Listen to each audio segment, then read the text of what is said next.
Welcome to Suman TV. నేను మీ Yashwini. So, right now మనమైతే స్పార్కిల్‌లో ఉన్నామండి. సో, మనతో పాటు ఉన్నారు న్యూట్రిషనిస్ట్ వినీలా గారు. సో, మ్యామ్‌తో మాట్లాడి బెల్లీ ఫ్యాట్ గురించి తెలుసుకుందాం.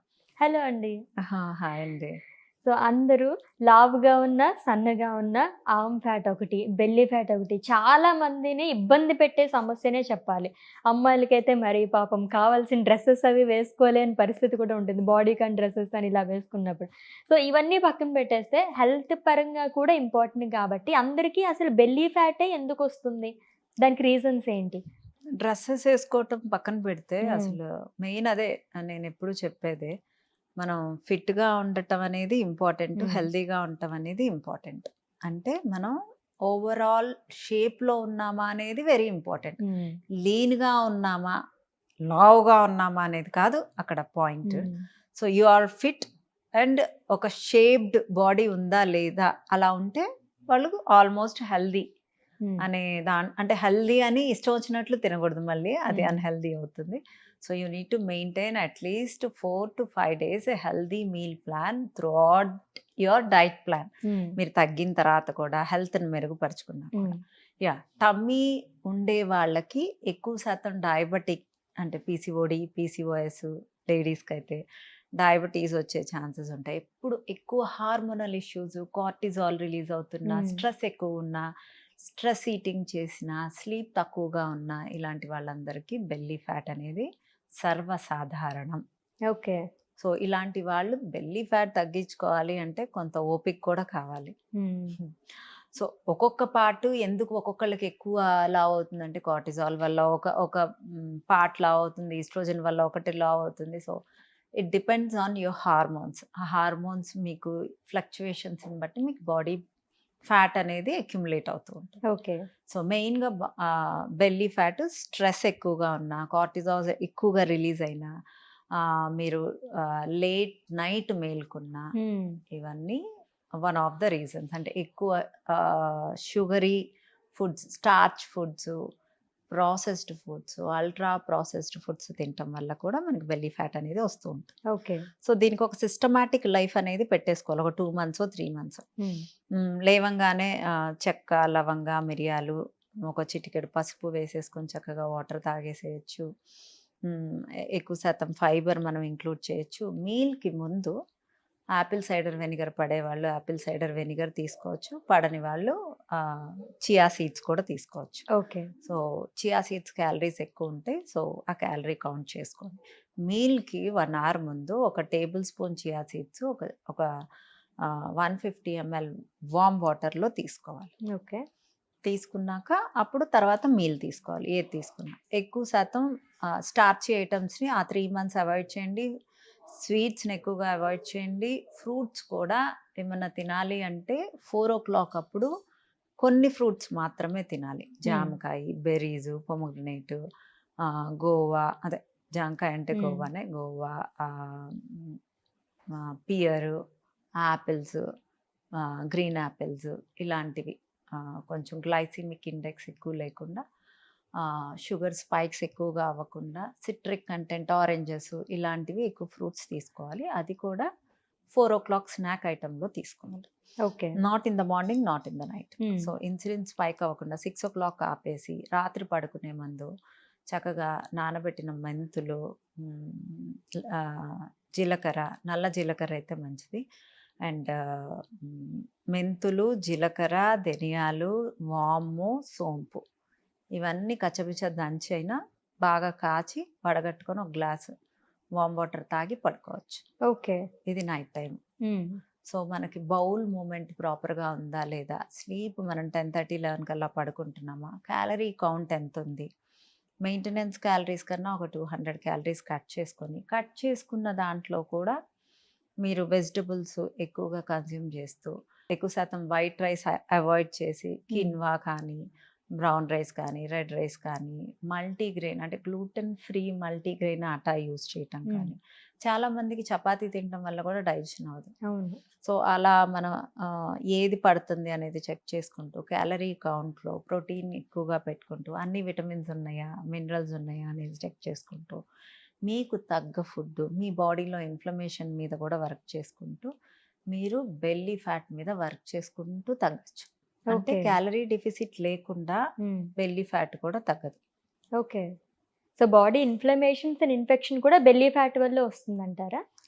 మనకి almost belly fat gut issues వల్ల, కార్టిజాల్ వల్ల, అంటే కార్టిజాల్ హార్మోన్ వల్ల, హ్మ్. స్ట్రెస్ వల్ల, లేట్ నైట్ ఈటింగ్ వల్ల, హ్మ్.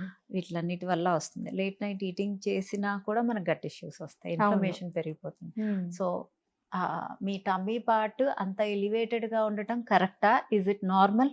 ఐ హ్మ్. Am asking you. కాదు గదా! కాదు. సో, అంత ఎలివేటెడ్‌గా ఉన్నప్పుడు డెఫినెట్‌గా మీకు కొలెస్ట్రాల్ పెరగటము, మీ మీ హెల్త్ ఇష్యూస్ రావటము, బీపీ, షుగర్‌లు మీకు అన్నిటికి, అంటే ఇంకా హార్ట్ డిసీజెస్‌కి దారి తీయటము ఇవన్నీ జరుగుతుంది. So, belly okay. ఫ్యాట్ అనేది ఉండకపోవటమే మంచిది. ఓకే.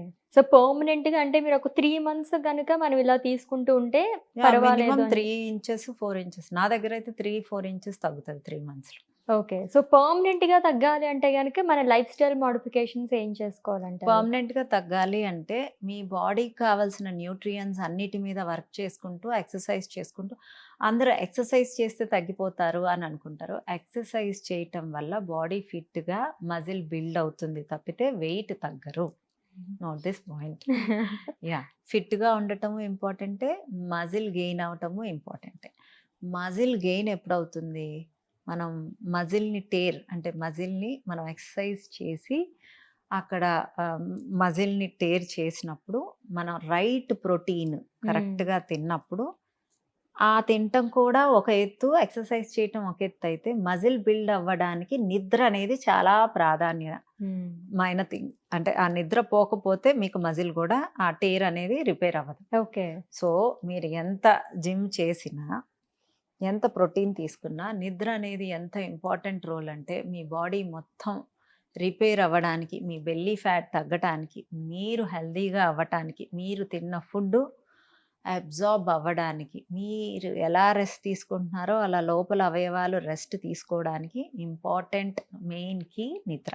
అవును. సో, ఇప్పట్లో చాలా మందేంటంటే 4-5 అవర్స్ స్లీప్‌కే చాలా కష్టమైపోతుంది అందరికి. అంటే 8 అవర్స్ స్లీప్ ఆ! అనుకున్నాం అసలు. అసలు మనం షార్ట్ లైఫ్‌లో ఉన్నాము. మనం ఎంజాయ్ చేసేయాలి. మనం ఎంజాయ్ చేయాలన్నా మన హెల్త్ బావుండాలి. హ్మ్. మనం ఫిట్‌గా ఉండాలి. మనం కాన్ఫిడెంట్‌గా ఉండాలి. ఏముందిలే నాకు లుక్స్ మీద అంత ఇంట్రెస్ట్ లేదంటే, అందంగా ఉండటం కూడా అదొక పాజిటివ్ ఆరా. హ్మ్. హ్మ్.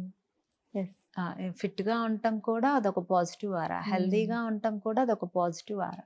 So, carry your positiveness to entire universe. So, మీరు హెల్తీగా ఉండటమే ఇంపార్టెంట్ ఇక్కడ, సన్నము, లావు అని కాదు. హ్మ్. Be healthy. హెల్తీగా ఉంటే ఆటోమేటిక్‌గా you will come into the shape. Hmm. అదేం పెద్ద అంటే ఇప్పుడు ఇవాళ డైట్ స్టార్ట్ చేస్తే 10 రోజుల్లో అవుతామా అంటే లేదు. అవును. It's just 3 or 6 months or 7 months. Take a break. అంటే కంటిన్యూయస్‌గా డైట్‌లోనూ ఉండొద్దు. కంటిన్యూయస్‌గా తింటూ ఉండొద్దు. హ్మ్. సో, హెల్తీగా తింటూ ఒక స్పెసిఫిక్ ఒక 2 మంత్సో, 3 మంత్సో మనం డైట్ చేసి, మళ్ళీ ఒక 2 మంత్స్ హెల్తీ డైట్ చేసి, అంటే మీ మెయింటెనెన్స్ క్యాలరీస్‌లోనే హెల్తీ డైట్ చేసి, మీకు కావాల్సిన క్రేవింగ్స్‌ని మీరు మళ్ళీ ఒక 1 మంత్ తిన్న తర్వాత, మళ్ళీ క్యాలరీ డెఫిసిట్‌లోకెళ్ళి, మళ్ళీ ఫ్యాట్ లాస్‌లోకెళ్ళి ఎక్సర్సైజ్ చేసుకుంటూ, మన లైఫ్ స్టైల్‌ని జాగ్రత్తగా తీసుకుంటూ, ఉద్యోగాన్ని కంపల్సరీగా టైంకెళ్తాము. డబ్బుల కోసం సంపాదిస్తా ఉంటాము. అది ప్రియారిటీ, అంటే మనీ సంపాదించడం ప్రియారిటీ హ్మ్. అనుకుంటాము. ఫినాన్షియల్ థింగ్ ప్రియారిటీ అనుకుంటాము. అదే ఫినాన్షియల్ సేవింగ్స్ మీకు హెల్త్ బాలేకపోతే మొత్తం హాస్పిటల్‌కే కడతాం. అవును. సో, నౌఎడేస్ అంతా మెడికేషన్స్ మీద బతుకుతున్నారు. అంటే తగ్గటం గూడా మెడికేషన్, అవును. డ్రగ్స్‌తోనే అయిపోతుంది. సో, ఆ డ్రగ్స్ తీసుకోవడము ఎంత పాయిజను అనేది అందరికీ అర్థం గావట్లేదు. అవును. తింటేనే గదా లావైంది. సో, ఆ తిండినే మనం లిమిటేషన్ చేసుకుంటూ, గుడ్ థింగ్స్‌ని యాడ్ చేసుకుంటూ, ఫ్రైడ్ ఐటెమ్స్‌ని తగ్గించుకుంటూ, హెల్తీ ఐటెమ్స్‌ని ఇంక్లూడ్ చేసుకుంటూ, నిద్ర ప్రాపర్‌గా పోతే ఎందుకు తగ్గరు అనేది నా క్వెషన్. ఓకే. సింపుల్ థింగ్ అసలు. యాహ్! నార్మల్‌గా మనం ఫుడ్ తీసుకుంటూ, కొంచెం స్ట్రెస్ లెవెల్స్ తగ్గించుకుంటూ, అంతే. హార్మోన్స్ ఎలా ఉన్నాయని చూసుకుంటూ, చక్కగా పడుకుంటే అన్ని ఇష్యూస్ పోతాయి అంతే. పోతాయి. ఓకే. అండ్ మీరెలాగో డ్రగ్స్ అని చెప్పేసన్నారు కదా! చాలామంది ఇప్పుడేంటంటే ఒక పర్టిక్యులర్ ప్లేస్‌లో ఫ్యాట్ అనేది బర్న్ చేయాలని చెప్పేసి కొన్ని ఇంజెక్షన్స్ కూడా తీసుకుంటున్నారు. బెల్లీ ఫ్యాట్ కానివ్వండి, ఆర్మ్ ఫ్యాట్ కానివ్వండి. దాని గురించి చెప్తారా? Weight loss injections, weight loss tablets అవన్నీ మార్కెట్‌లో ఇప్పుడు హల్చల్ చేస్తున్నాయి. అవును. ఇంజెక్షన్స్ తీసుకోవటం వల్ల మనకు ఆకలవ్వదు. వామిటింగ్స్ అవుతాయి. హ్మ్. నాసియా ఉంటుంది. దానివల్ల సైడ్ ఎఫెక్ట్స్ కూడా చాలానే ఉన్నాయి. బట్ ఇంజెక్షన్ ఆపేసాక మళ్ళీ ఇమ్మీడియేట్‌గా గెయిన్ అవుతాం. హ్మ్. ఆహ్, ఏదైతే సెల్ఫ్ అంటే ఇప్పుడు నా చెయ్యి నేనే ఎత్తగలగాలి. ఇప్పుడు నా చెయ్యిని నేను ఎత్తకుండా దాన్ని ప్యారలైజ్ చేసి ఒక మెషిన్ ద్వారా పైకెత్తి దించి, పైకెత్తి దించి, ఓ పోనీ ఇక్కడే ప్యారలైజ్ చేసి అక్కడే ఉంచేసాననుకో, హ్మ్. అది దానంతట అది ఎత్తటం అనేది అంటే మూమెంట్ అనేది డిస్టర్బ్ అయిపోతుంది. హ్మ్. సో, ఇన్సులిన్‌ని రెసిస్ట్ చేసే మెడికేషన్స్ ఏదైనా, బాడీలో గ్లూకోజ్‌ని మానిటర్ చేసే మెడికేషన్స్ ఏదైనా, అంటే డయాబెటిక్ మెడికేషన్స్ కానీ ఏమైనా, మళ్ళీ తర్వాత ఇన్సులిన్ రెసిస్టెన్స్‌కి దారి తీసే అవకాశాలుంటాయి. ఓకే.